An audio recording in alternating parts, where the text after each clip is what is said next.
All right, more questions. Yay! Hey, this is for Cody and Pat. When you guys won the National League West here, it was like total insanity. Was there any part of you that sort of wished you could have played Game 6 of the World Series here and won here? We were just talking about that 100%, but it's not worth risking it. You can't risk losing the game and then momentum and all that other stuff. So, I mean, it is what it is. We did what we had to do, and there's plenty of time to enjoy it. But 100%, we wanted to be here. We wanted to be here. We weren't here for any of them. Except for clinching the West. There was no torture. This year. Can you describe your spring training regimen and what you're most looking forward to about going down to Arizona? Question. Big one there. Spring training, it's different for everybody.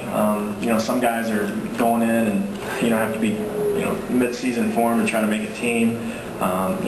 Some guys go in and they're just trying to get prepared and get their timing down and get back in the baseball shape, if you will. And so it's different. But I've always enjoyed spring training. I love it. It's really relaxed. It's not uptight, so you can just go out there and have fun and play and sleep in your own bed. And for the first year, I get to do that, by the way. So I'm excited about that. And, it's just I can't wait to get down there and just put the uniform on with the guys and run out there and stretch and just hang out. Pat? Oh. I'm on board with him.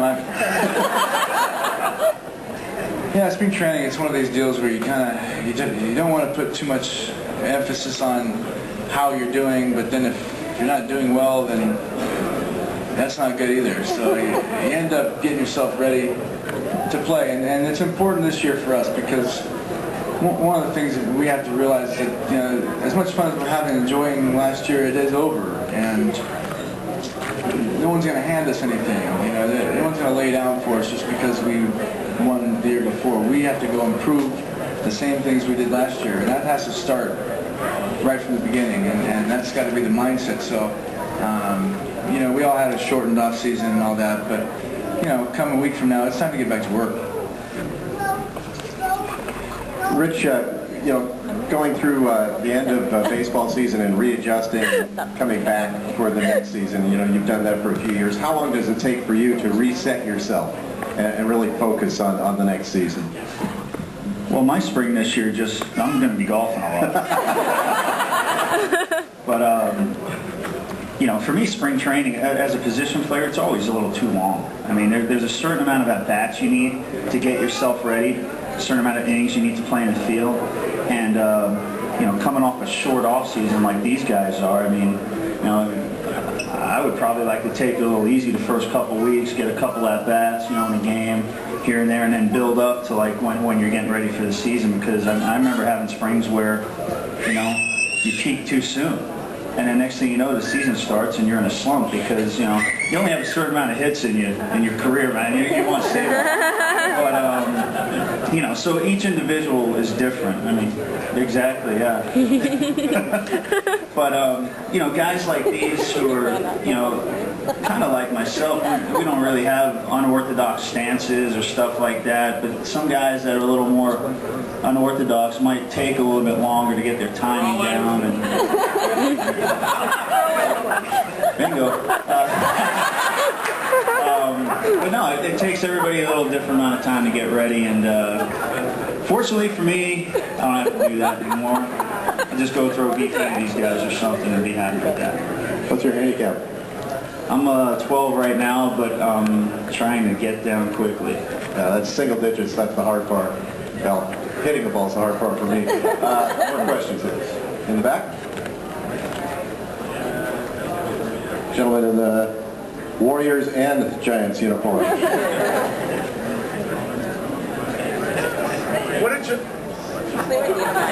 Thank you. You two had some big hits in Game 1 of the NLCS. 3 big hits by you two. Let's give them a round of applause for that. Game 1 of the NLCS. 3 big hits right here. What adjustments did you make to Roy Halladay, Mr. Ross, earlier in the year when you were playing on the Marlins? He pitched a no-hitter against Florida, and you had 2 big home runs in Game 1 of the NLCS. What was the preparation like, or the adjustments for that incredible accomplishment? I answered this question last night. If you guys were there. I've tried everything against that guy. He's obviously one of the best in the game, and probably one of the best in the history. And, I'm trying to wait him out and try to draw walks, and I'm trying, just trying to hit the ball the other way. And, none of that stuff has ever worked for me. But I've never tried just going up there and hitting a home run. 2 of them. So that was the game plan. What about Pat? Pat got a big hit in that game. Yeah, I think, people would argue that I probably should have been in the dugout at that time, but It wasn't a strike. well, it's pretty good. With him, the ball moves all the different ways. It all comes out the same every time, but some go this way and some go this way, and some are slower. So it's tough, and you just gotta. I don't have the answer for you, to be honest, but. We actually had a really good approach against him. We, instead of trying to, work counts, and We were more aggressive. we were really aggressive. He's around the zone so much that it can work against him, because if you got a free swinging team like ourselves, we were just swinging at everything, and we made stuff happen. So that's. I was watching the game against the Reds, and they were taking a lot of strike 3 calls, trying to, wait him out and get his pitch count up. Well, he doesn't. He'll go 1, 2, 3 strikes on you, and you're out. So you got to go up there and be aggressive and try to make something happen. I think the bottom line is, like all the really good ones, if they're onto their game, it's going to be tough for anybody. And we dinged him up a little bit, and maybe that affected him or whatever. But you got to get to these starters early. If you get the good pitchers and they ease into the first couple innings, and all of a sudden they find out where their release point is and all that, they can shut the door on you. But if you can get them early in the game and maybe rattle their cage a little bit in the first or second inning, they never really get settled in, and that's what we're trying to do. And there's guys you want to wait later in the game against, but somebody like that, we had to take what we could when we could. Thank you very much for answering my question. Pat, how much did you change your approach? Because I know you're one of the more patient hitters. I think you're one of the major league leaders in pitches seen per at-bats in the last decade. So how much do you really change as far as aggressiveness and so forth, pitcher to pitcher? Some guys are different, I never understood that stat there, because I feel like I'm aggressive when I'm up there, but maybe I'm just not. I don't know, but certain guys, you don't want to get behind the count, because like Smoltz, I couldn't see the slider either. I still can't see it. He's not even pitching. There's certain guys you don't want to get to a certain pitch because it gives you trouble. So you might have to be more aggressive early in the count and try to hit the other pitch. But then there's certain guys you feel like that maybe they don't have something that's overpowering to get you out with, and you can wait longer in the count and really look for something you want. And I think that just changes with the guy. Okay, just got a few more minutes here, guys. Over here. This is for Rich. I just learned about your joint venture between you and Dave Roberts and Red Stitch. And how long have you been doing that? And where are your wines marketed? Well, you're looking at the marketing right in front of you. We started the winery probably in 2008 when Dave got released when he was injured, and he just said, "Hey, do you want to do some wine stuff?" And I said, "Sure. I'd like to drink it. Might as well learn a little bit more about it, see what we can do." And you know, we took it on, and you know, it's done really well for us. We're available online, pretty much. That's it. We're limited. We only have 150 cases for 2007 vintage, but you know, that's another great thing that playing here for so long afforded me the opportunity to do, is be able to become a guy who likes wine. I mean, going to great restaurants here, and just, you know, growing as a person too, you know. So thanks for asking, but it's going really well for us, and it's exciting. Now, it is good. I drink it. That's right. You did. I got a text when you guys were at Gary Danko, and you had it there, yeah. So thanks, buddy. Yeah, thanks for the plug. Celebrity endorsement. Yeah, this question is for Rich. Rich, if you don't have a caddy lined up. Second of all, I'd just like to say that it's nice to hear that it's not always about the money.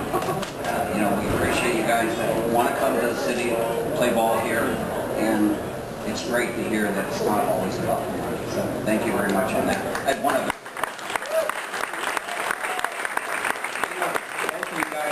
Everybody plays at the highest level they can. You know, you never tank a game. You're always playing at the highest level.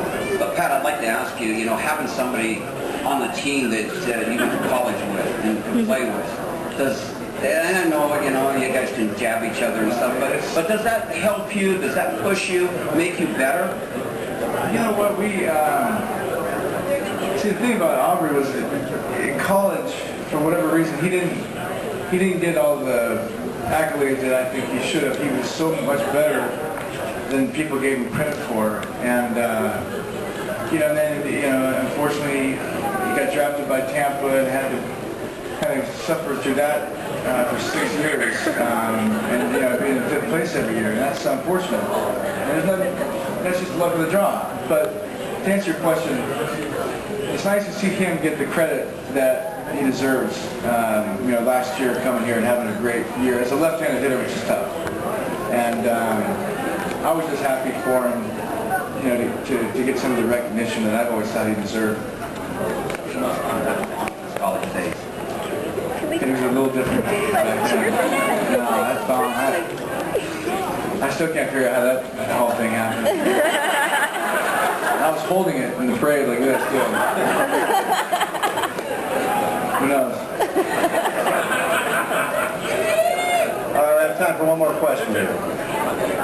This is for Pat and Cody. I'm curious as to who you guys think the toughest competition will be this year for the National West pennant.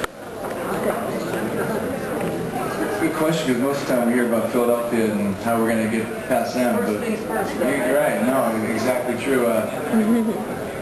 It is too early to say, I think, for me. I mean, we have to play some of these teams and find out how we stack up against them. I know this, if you know, if we can stay healthy and do what we're capable of doing, I think we're going to be at the top of the pack. So, but that's a long way away. So I don't know. I mean, some San Diego and, you know, Colorado's always going to be tough. So, you know, we'll see. There's teams that have improved, but like Pat said, I mean, if we go out there and take care of business and do what, you know, we did down the stretch, you know, we'll find ourselves in a pretty good spot. Thank you.